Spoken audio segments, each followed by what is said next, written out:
le pido al equipo que por favor nos grabe para ahora darle la bienvenida a un gran amigo, a un gran compañero con el que no había tenido la oportunidad de platicar en ya algunas semanas debido pues al estado de salud al que se enfrentaba, y aún así nos mandaba sus colaboraciones con el chisguete de voz que le quedaba. Pero pues usted lo sabe perfectamente, un compañero al que admiramos aquí en Sin Censura, a quien le profesamos un gran respeto y que nos causa un gran orgullo tenerlo entre nuestras filas, al queridísimo Jaime Hernández, corresponsal de guerra y por supuesto editor de La Jornada Sin Fronteras. Querido Jaime, bienvenido. ¿Cómo estás, Antonio? Buen día, ya con un poquito mejor de la voz. Sí, ya te escuchas mucho mejor, amigo, así que nos da muchísimo gusto. Oye, pues comencemos, ¿qué te parece con esto? Tenemos ahí, pues vamos al periódico Reforma, eh, planteando que esta delegación que fue a Estados Unidos, a Washington, D.C., se arrodilló ante el gobierno de los Estados Unidos, los comprometieron a frenar el fentanilo, cuando pues la nota en todo caso, si se puede dar de alguna otra forma, es que tanto Estados Unidos como México se comprometieron a combatir el fentanilo y a desmantelar a los carteles. ¿Qué opinas de esto, Jaime? Pues fíjate que ya no me extraña nada la primera plana del Reforma. Yo estoy convencido de que el Reforma, además de ser un periódico, ya lo puedo decir con todas sus letras, es un vendepatrias, el Reforma. ¿Por qué? Pero además una cosa que a mí se me hace mucho más grave, si es que puede ser aún más grave el ser acusado de vendepatrias. Yo creo que el periódico Reforma desde hace ya un buen tiempo se dio de baja como un medio de comunicación serio, un medio de comunicación que le está faltando el respeto a sus lectores. Y a sus lectores me refiero a gente de, pues, la llamada clase conservadora, ¿no? Que es muy legítimo. Hay gente de la clase conservadora que yo respeto mucho, gente muy inteligente. Y a mí me da tristeza realmente que el Reforma, en este afán de hacer propaganda anti-AMLO, pues les escamotee información clara, fidedigna, que les permita a ellos tener sus propias ideas, ¿no? Y yo creo que en ese sentido el Reforma está faltando con una elevadísima dosis de deshonestidad intelectual. Y mira, me voy a tratar de explicar, querido Toño, por qué considero esto. Porque es muy fácil lanzar una acusación como la que estoy lanzando sin fundamentar, pero lo voy a tratar de fundamentar. Mira, yo creo que los lectores de Reforma y la gente que sigue Sin Censura tiene que tener en claro, muy en claro, cuál ha sido el propósito de este encuentro, de esta cumbre entre México y Estados Unidos para abordar el tema del fentanilo. Evidentemente, el fentanilo es un tema fundamental para Estados Unidos en estos momentos en que desde las bases del Partido Republicano han utilizado este escándalo para para atizar sus campañas electorales, acusando, como siempre, al sospechoso habitual, al sospechoso eterno que es México, ¿no? Dicen que México es responsable del tráfico de fentanilo, que incluso nosotros fabricamos fentanilo.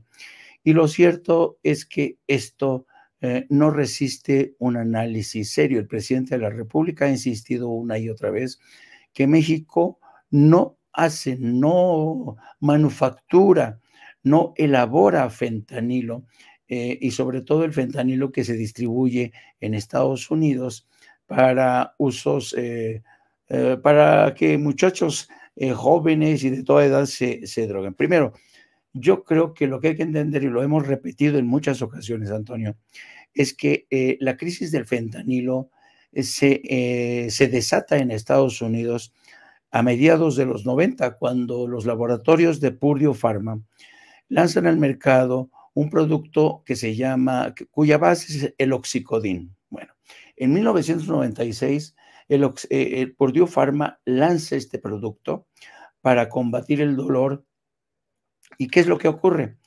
Que el Centro para el Control de Enfermedades le da el visto bueno para que salga este medicamento sin advertir que esto causaba adicción. A raíz de esto, fíjate, nada más en el primer año, nada más salir al mercado, este producto del Oxicodin, Purdue Pharma tuvo unos ingresos superiores a los 35 mil millones de dólares, solamente al inicio. Bueno, con el paso del tiempo, este producto que encontraban en las farmacias, en el botiquín de las casas, fue generando adicción. Y después de esto se convirtió en el detonante de mayor adicción con este tipo de productos del fentanilo, de estos opiáceos. Bueno, entonces, ¿qué es lo que ocurre? Que la gente que ya no conseguía recetas médicas a base del oxicodín, empezó a buscar en el mercado negro el fentanilo, que es más barato, pero es mucho más peligroso.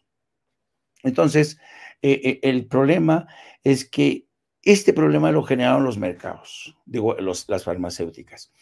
Y en el 2021, creo, 2021, el Departamento de Justicia llegó a un arreglo con los laboratorios de Purdue Pharma porque el cúmulo de demandas que se le juntaron a Purdue Pharma precisamente por haber ocasionado esta adicción, desde demandas colectivas, de condados, de estados, de personas individuales, realmente rebasó. Entonces, lo que hizo Purdue Pharma fue declararse en quiebra a una de sus unidades y además llegar a un acuerdo con el Departamento de Justicia para pagar una multa de 4.500 millones de dólares.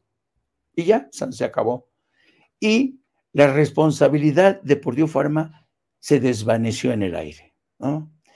¿Te das cuenta que tanto demócratas como republicanos, ninguno apunta a Purdue Pharma, a las compañías farmacéuticas? No, porque es más redituable en términos políticos echarle la culpa a México. Bueno, entonces cuando se desata toda esta campaña sucia contra México, ¿qué es lo que ocurre? El presidente de México sale a la palestra y dice, nosotros no producimos fentanilo. El fentanilo llega a Estados Unidos a través incluso de puertos, por ejemplo, como los hay en Los Ángeles, a través de la frontera con Estados Unidos.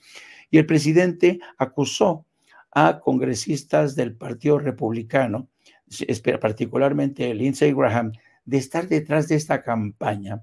Una campaña muy redituable, insisto, ¿no? Entonces, ¿qué es lo que pasó?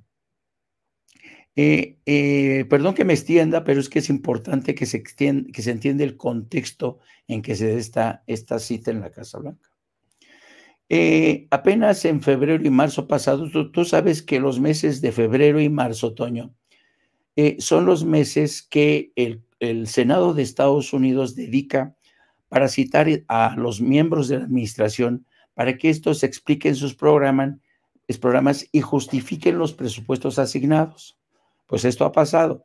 Y como era de esperarse, Lindsey Graham aprovechó esta ronda de audiencias para volver a insistir con el tema del fentanilo ante funcionarios del Departamento de Estado, ante funcionarios del Departamento de Seguridad Interna, para sacar raja política de este tráfico del fentanilo, asegurar que los carteles de la droga tienen ocupados gran parte del territorio, o por lo menos el 30%, asegurar que el fentanilo llega desde México, cuando hay evidencia demostrada, presentada incluso por demócratas, de que más casi el 90% del fentanilo que cruza la frontera desde México, y que es el que producen los carteles, ese fentanilo lo trafican ciudadanos de Estados Unidos.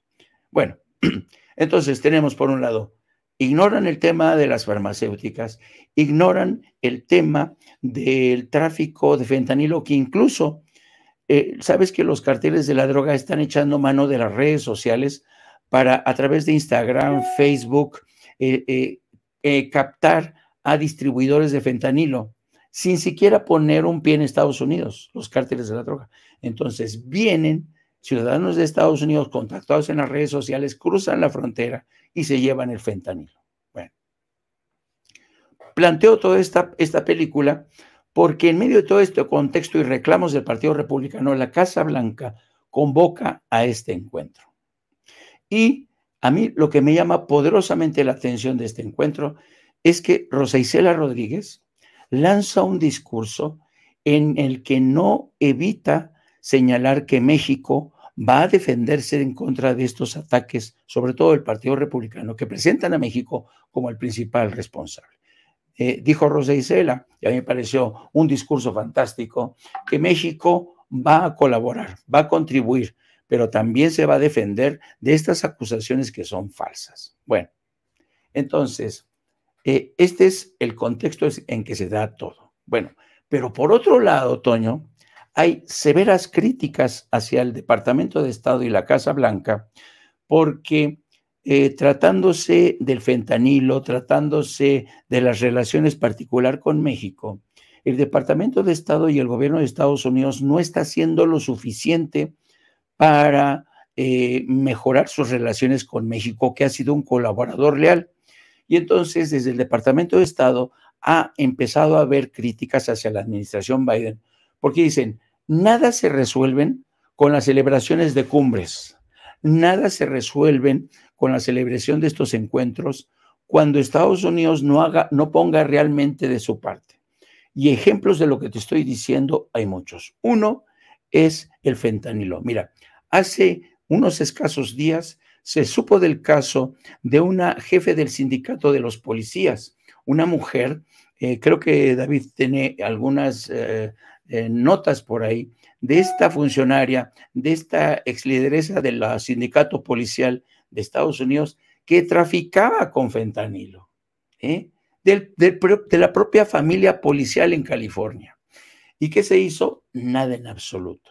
No se ha mencionado casi esta historia. Miren, Jen Segovia, directora del Sindicato de Policías de San José, California, es arrestada por presuntamente traficar fentanilo a Estados Unidos. Esta mujer de 64 años había estado traficando fentanilo. Es como la historia de esta película, esta serie de Breaking Bad. Entonces, fíjate, para que te des cuenta, quienes trafican el fentanilo en Estados Unidos no son solo los carteles mexicanos. También esta mujer que formaba parte del sindicato de la policía traficaba con fentanilo. Bueno, entonces, ¿qué es lo que está ocurriendo? El Departamento de Estado, los críticos del Departamento de Estado, analistas muy serios de la Universidad de Harvard, están acusando a la administración Biden y al Departamento de Estado de ir de cumbre en cumbre, pero sin resolver los problemas de fondo. Tuvimos hace poco la cumbre en Los Ángeles para el tema migratorio, a la que decidió no acudir México. Pero más allá de esta cumbre, ¿qué ha hecho la administración Biden para resolver el tema de la migración? ¿Ha cumplido con su palabra para invertir más de 4,000 millones de dólares en Centroamérica? No. Y luego, ¿qué pasa con esta cumbre contra el fentanilo? ¿Qué ha hecho más Estados Unidos? Ayer se anunció que se va a reforzar la vigilancia en la frontera, pero eso ya se hacía, ¿no?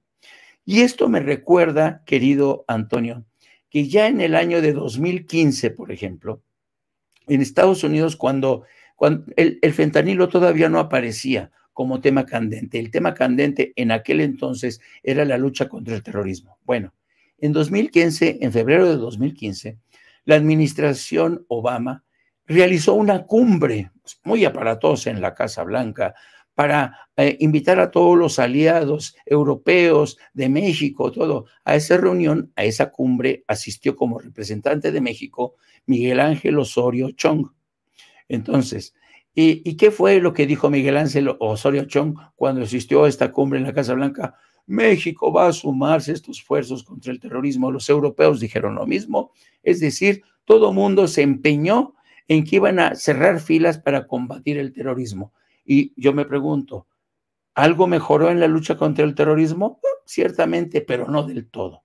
Y se conformaron con este tipo de cumbres. Es decir, los críticos de la Casa Blanca, de la administración Biden y del Departamento de Estado tienen razón. No basta con cumbres, hace falta compromisos de verdad. Y hace falta que desde la parte de Estados Unidos, específicamente del Poder Legislativo y del Poder Ejecutivo, hay una mayor lealtad de cooperación hacia México, porque ya estuvo suave de que a México se le convierta en la piñata, en el muñeco del pim pam pum, para acusarle de responsabilidades que atañen a Estados Unidos. Y en esa sigue Estados Unidos, porque Estados Unidos no entiende de otra manera esta política represiva para abordar migración, terrorismo y ahora la lucha contra el fentanilo no está dando resultados.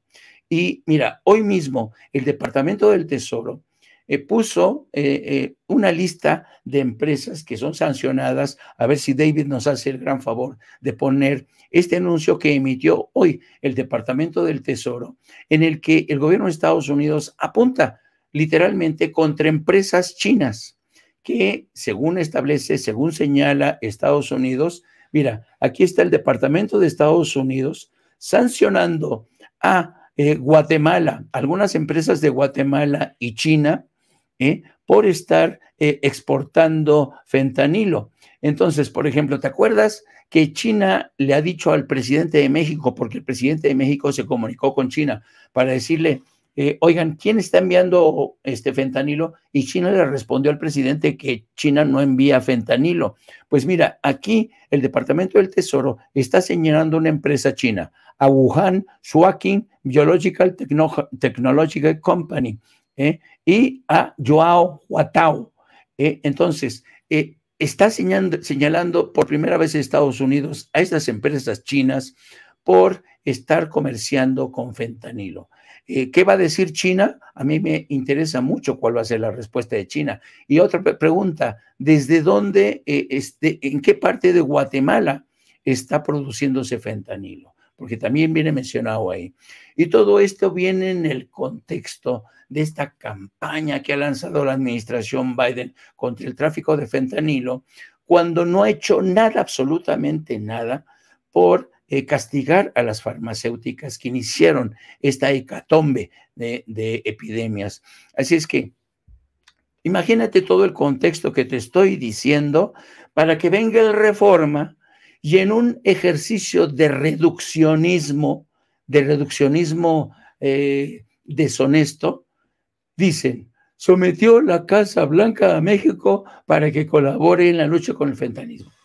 ¿Te das cuenta qué deshonestidad del Reforma al reducir todo lo que te estoy diciendo a una simple nota en la que quieren presentar a México como un vasallo, como un sirviente de Washington, que Washington le truena los dedos y México dice, sí, señor, lo que ustedes digan, porque además existe el discurso de Rosa Isela en el que no fue un sí, señor, como usted diga, señor, no. Rosa Isela plantó cara y yo te apuesto que ese discurso de Rosa Isela fue vetado, quiero decir, fue revisado por el presidente de la República. Yo no me creo que el discurso de Rosa Isela no haya sido revisado por el presidente. Y fue muy claro, nosotros vamos a colaborar como lo estamos haciendo, pero también nos vamos a defender de acusaciones como las que nos están lanzando de manera infundada. ¿Qué te parece, Toño?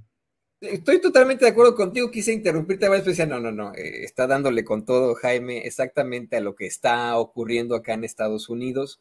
Yo creo que no solamente no lo mencionan, creo que lo hacen a propósito de republicanos y demócratas, el mismo gobierno federal, porque las empresas farmacéuticas acá en Estados Unidos y en el mundo son de las más poderosas, querido Jaime. Son esas que siempre desconocemos sus ganancias, que podrían incluso ser muchísimo mayores que las de Jeff Bezos, que las de Elon Musk, etcétera, pero siempre se manejan en ese velo pues, de que no sabemos de qué se trata, de qué van estas empresas farmacéuticas. Y creo que ahí radica el problema. Por más que nosotros le exijamos al gobierno de Estados Unidos que reconozca que también en todo esto hay problemáticas con las farmacéuticas, me parece que esa industria y pues esa esfera del poder tiene muchísimo más fuerza incluso que algún tipo de administración acá en los Estados Unidos, lo digo con mucho respeto.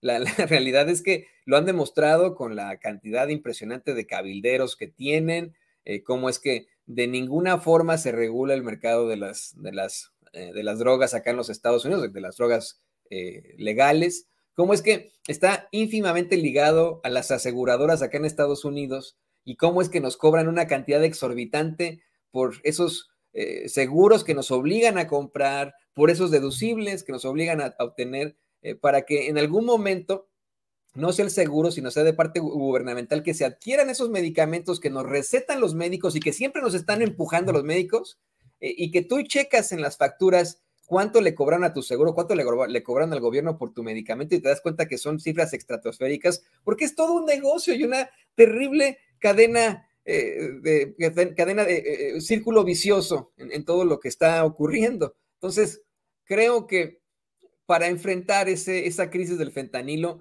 no se tendría ni siquiera que hablar de crimen organizado, querido Jaime. Creo que tendríamos que hablar de, pues, ir directamente contra esas esferas del poder, pero esas esferas del poder tienen mucha más fuerza que los mismos gobiernos. Le pido al equipo que nos grabe para escuchar tu opinión sobre esto.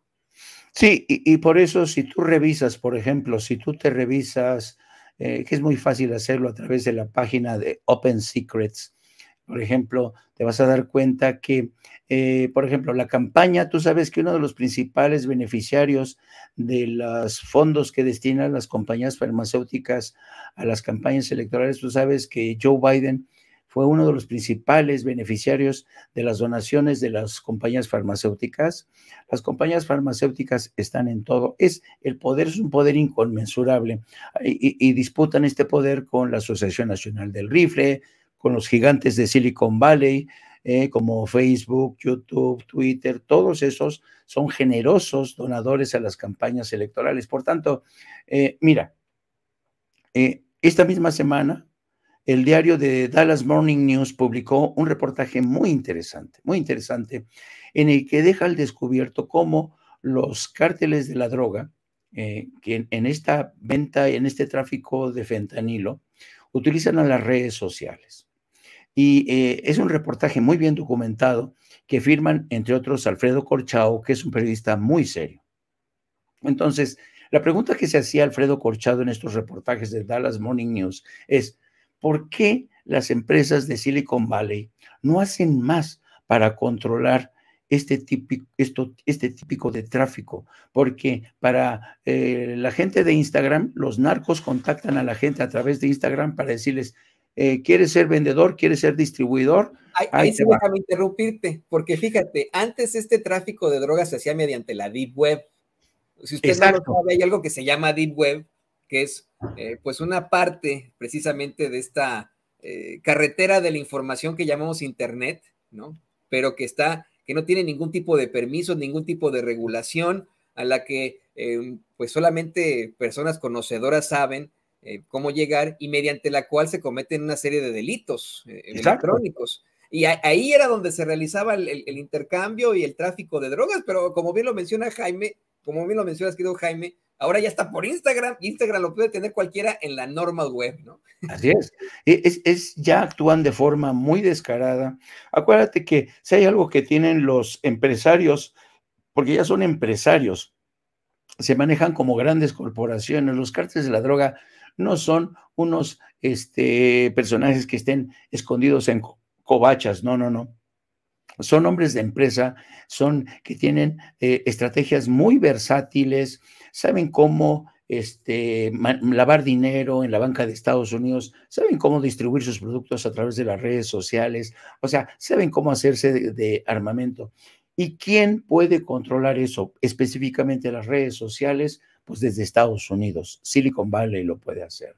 Entonces aquí estamos en las mismas, ¿no?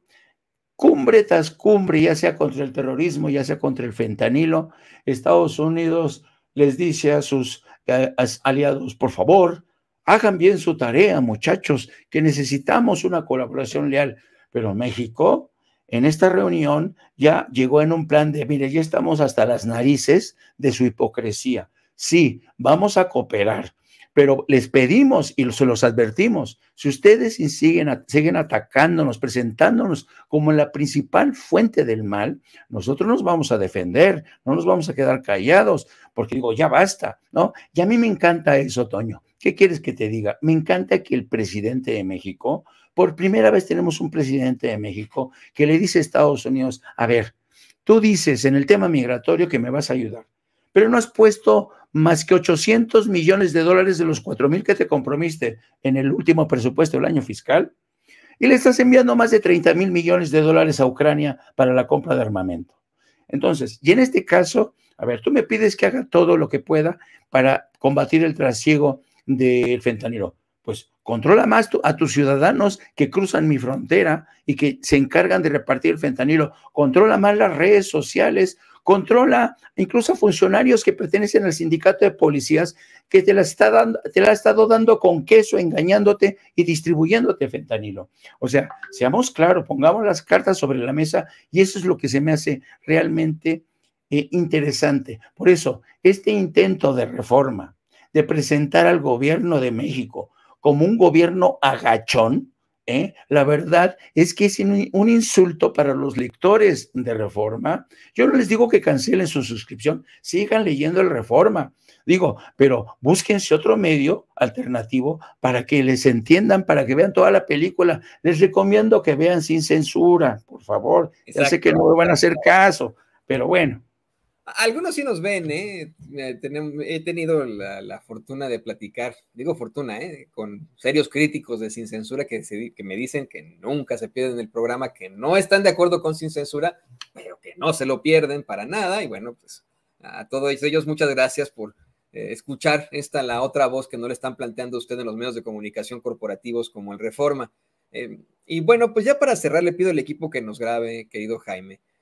Además de todo esto, de esto que planteas que hacen los medios de comunicación corporativos, creo que en estricto sentido hay que reafirmar la idea que planteas al final sobre el presidente López Obrador, de cómo es que por primera vez en la vida tenemos un presidente que no se asume como el vasallo de Estados Unidos, que le responde en una conferencia de prensa pública que se transmite a millones de personas diariamente y se le responde a un presidente de los Estados Unidos, le critica, le dice con todo respeto siempre, ¿no? Le critica todo esto, pero yo quiero insistir en que tal vez no sea una problemática binacional, tal vez se trate de una problemática política, tal vez se trate de que tengamos acá en Estados Unidos un líder como en México, un líder que se ponga los pantalones, que se agarre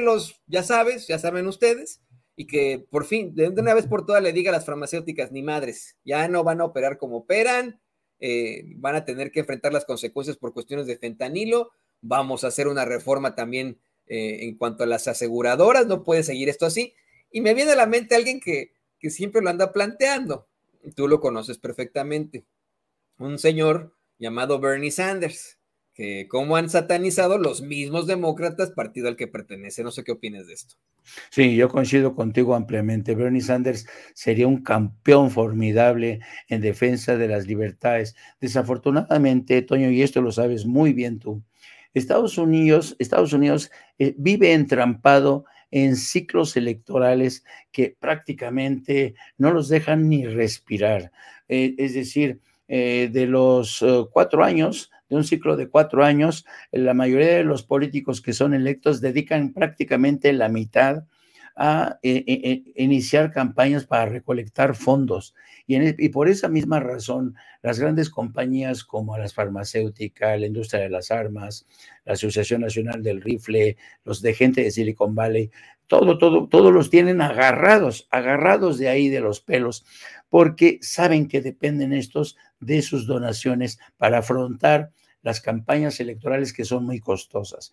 Si Estados Unidos tuviera ciclos electorales quizá yo más espaciados, porque cuando no son las elecciones de medio término, son las elecciones generales, son las elecciones estatales, es endemoniado el ciclo electoral de Estados Unidos y por eso mismo la política se ha corrompido tanto en Estados Unidos. En Capitolio, tú lo sabes bien, Antonio, en el Capitolio todos los legisladores están comprados por los grandes intereses. Estados Unidos, que se presenta a sí mismo como la democracia más avanzada del planeta, tiene una clase política de lo más corrupta que se puedan imaginar. Estados Unidos no ve realmente en muchas ocasiones por los intereses de sus ciudadanos, sino que ve por los intereses de las grandes compañías, de los intereses corporativos. Y desafortunadamente, ese país que alguna vez se presentó a sí mismo como el faro que iluminaba a las naciones democráticas, hoy está en serios problemas, ¿no? Y de alguna manera, ojalá, ¿qué te digo? En un mundo ideal, Bernie Sanders para mí sería el candidato ideal para realmente combatir estos intereses creados. Pero Bernie Sanders no puede solo contra ese aparato, contra ese país que ha terminado en manos de las grandes corporaciones. Pero, y sin embargo, hay en el tejido social estadounidense organizaciones, grupos que se rebelan en contra de esta realidad, ¿no? Te pongo un ejemplo. El próximo 1 de mayo va a haber una gran marcha, Antonio, que va a surgir, no sé si se va a extender más allá de California, pero en Los Ángeles va a haber una gran marcha el próximo 1 de mayo. ¿Y cuáles son los objetivos de esta marcha que convocan organizaciones de migrantes? La primera, decir que ya están hartos de que les den, que les metan el dedo en la boca republicanos y demócratas con el tema de la reforma migratoria que nunca llega. Desde que Ronald Reagan impulsó la primera amnistía en el 86, no ha pasado absolutamente nada. Pero tienen como segundo elemento en el reclamo de esta marcha del próximo 1 de mayo, van a protestar por este tratamiento tan injusto de los líderes republicanos, sobre todo, que dicen que quieren designar a los carteles de la droga como organizaciones terroristas para poder lanzar bombardeos. Tú sabes que en algunas revelaciones que han surgido en algunos libros de reciente manufactura, salió al descubierto que Donald Trump quiso bombardear algunos centros de producción de drogas aquí en México y sus asesores lo tuvieron que contener, pero este loco estuvo a punto de lanzar bombardeos, ataques teledirigidos a México para deshacerse de los carteles. Por fortuna, no solamente lo contuvieron sus asesores, sino un presidente que le marcó un alto, porque tú sabes que Donald Trump le ofreció ayuda a López Obrador y López Obrador le dijo, por favor, te pido que respetes la soberanía de mi país. Y entonces, para que veas, entonces estamos realmente en una etapa bastante volátil en la que los extremistas del Partido Republicano y otra gente siguen atizando esta idea de que México es la fuente de todos los problemas, de todos los males. Y desafortunadamente, Toño, a ti te consta, este discurso sigue filtrando, sigue percolándose en esa sociedad estadounidense, particularmente entre sectores del electorado blanco que ven con mucha preocupación el cambio de paisaje demográfico en Estados Unidos. Sí, estamos muy cerca, señoras y señores, de convertirnos nosotros mexicanos o los mexicanos de origen mexicano o las personas de origen mexicanas en mayoría. Muy cerca, lo saben ellos perfectamente y tienen el grito estúpido de "You will not replace us", no nos reemplazarán. Pues quién sabe, ¿no? No se trata de reemplazar a nadie, se trata de tener una sociedad abierta, igualitaria, plural, diversa. Este país, vaya que necesita esa diversidad, que se reconozca esa diversidad, por supuesto. Y tienes toda la razón, este tipo de discursos como el de Trump tienen mucha cabida en ese tipo de personas que creen que los estamos reemplazando. No, yo por eso decía, quién sabe, yo creo que no se está reemplazando a nadie, es todo lo contrario, seguimos siendo el mismo pueblo acá en los Estados Unidos todos, entonces no le veo el caso.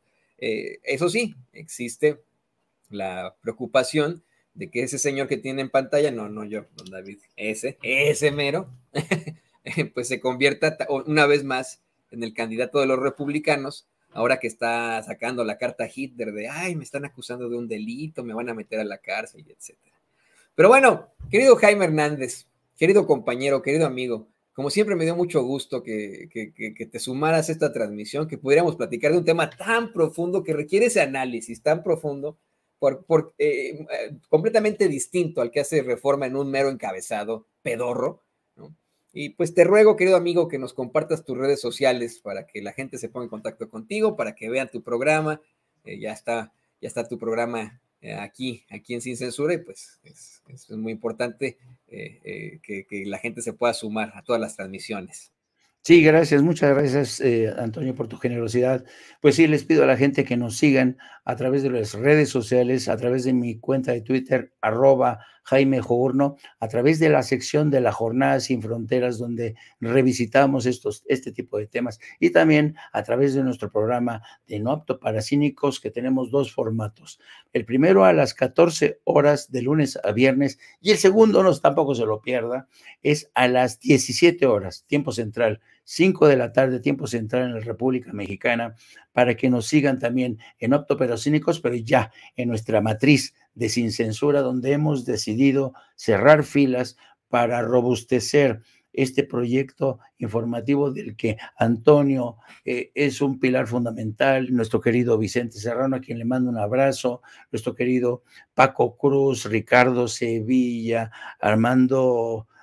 Jorge Armando Rocha, en fin, un sinnúmero de periodistas independientes que hemos decidido cerrar filas para ver de qué manera esto puede cuajar, consolidarse, porque miren, los adversarios que tenemos enfrente realmente son muy poderosos, tienen muchísimo dinero, y nosotros, a pesar de tener pocos fierros, pues nos defendemos como podemos, con experiencia, con profesionalismo y con independencia. Te mando un enorme abrazo, querido Antonio, te deseo un estupendo fin de semana, y me da gusto, me da mucho gusto que salgas así de guapo, rete guapo. Hoy saliste muy guapo con tu chaqueta, no, no, no, Hoy sí no, me no. bañé, hoy sí Hoy me sí te bañé. bañaste. La cosa, hoy sí me bañé. Dije, voy a poner estas garras para estar con el público consentidor de Sin Censura, pero hoy sí me bañé. No, hombre, muchas gracias, querido Jaime, aquí a la orden, y pues ahí estamos en comunicación. Ahí invítame a tu programa cuando puedas y nos Órale. vemos muy, muy pronto. Ahí lo tiene usted, el queridísimo Jaime Hernández, nuestro querido compañero, legendario corresponsal de guerra, editor de la Jornada Sin Fronteras y por supuesto uno de nuestros grandes colaboradores aquí en Sin Censura. Y le pido al equipo que nos grabe para antes de